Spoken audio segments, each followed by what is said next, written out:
अरे बिद्दू, आज घर में बहुत काम है। आज तुझे स्कूल जाने की जरूरत नहीं है। लेकिन दादी, आज तो स्कूल में मेरा टेस्ट है। अरे एक दिन स्कूल नहीं जाएगी तो ऐसी कौन सी तेरी कलेक्टर की पढ़ाई छूट जाएगी। वैसे भी मैं देख रही हूँ आजकल तो बड़ी ढीठ हो गई है। अपनी दादी की बातें सुनकर बिंदु नाराज हो जाती है। तभी उसकी माँ कहती है, अरे बिंदु, इतनी छोटी बात पे मुंह फुलाने की क्या जरूरत है। दादी बिल्कुल सही कह रही हैं। लड़कियों को तो घर के काम काज सीखना चाहिए।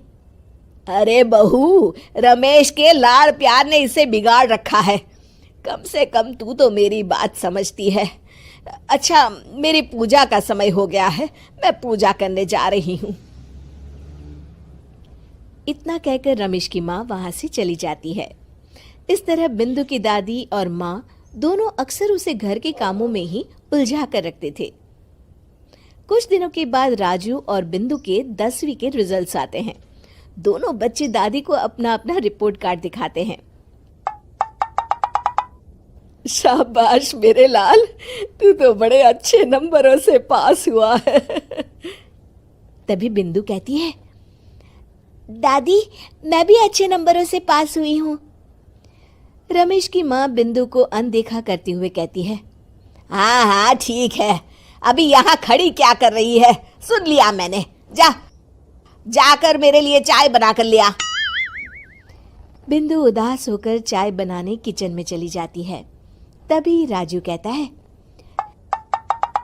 दादी मैं क्रिकेट के कोचिंग सेंटर में एडमिशन लेना चाहता हूँ। अरे वाह राजू बेटा, ये तो तूने बड़ी अच्छी बात कही। तू कल ही अपना एडमिशन करा ले, जितनी भी फीस होगी मैं दे दूंगी। अरे एक दिन मेरा पोता विराट कोहली बनेगा। इस तरह अक्सर रमेश की माँ अपनी पोती बिंदु के साथ दुर्व्यवहार करती थी। कुछ दिनों के बाद रमेश की माँ और उसकी पत्नी दोनों सास बहू मिलकर राजू का एडमिशन अच्छे स्कूल में करवा देते हैं, लेकिन बिंदु का एडमिशन नहीं करवाते।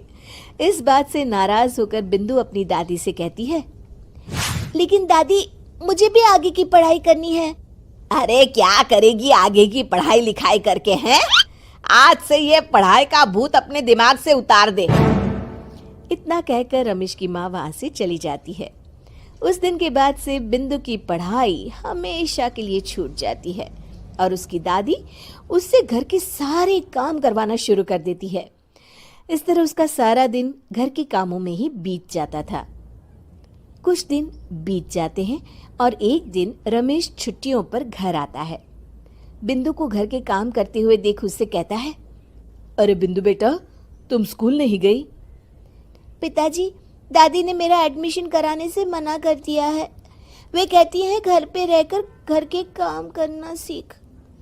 अपनी माँ का ये बर्ताव देख रमेश को बहुत गुस्सा आता है और वो अपनी माँ से कहता है, माँ ये तुमने क्या किया? आगे की पढ़ाई के लिए स्कूल में बिंदु का एडमिशन क्यों नहीं करवाया? अरे बेटा, लड़की जात है, ज्यादा पढ़ लिख कर क्या करेगी? वैसे भी शादी के बाद तो इसे घर के ही काम करने हैं ना। तुम किस जमाने में जी रही हो माँ? अगर कल्पना चावला के घर वाले भी तुम्हारी सोच के होते तो क्या वो पूरी दुनिया में हिंदुस्तान का नाम रोशन कर पाती? इसका स्कूल छुड़वाकर तुम इसका भविष्य बर्बाद कर रही हो, लेकिन मेरे रहते ऐसा नहीं होगा। बिंदु बेटा, कल ही तुम्हारा एक अच्छे स्कूल में एडमिशन करा दूंगा। तुम जितना चाहे उतना पढ़ो। मेरे होते हुए तुम्हें किसी बात की चिंता करने की जरूरत नहीं है। अपने पिता से हौसला पाकर बिंदु खुश हो जाती है और कहती है, जी पापा, मैं खूब मन लगाकर पढ़ाई करूंगी और बड़ी होकर डॉक्टर बनूंगी। ये हुई ना बात, शाबाश मेरी बेटी। शिक्षा, लड़का हो या लड़की, हमें दोनों को आगे बढ़ने का मौका देना चाहिए।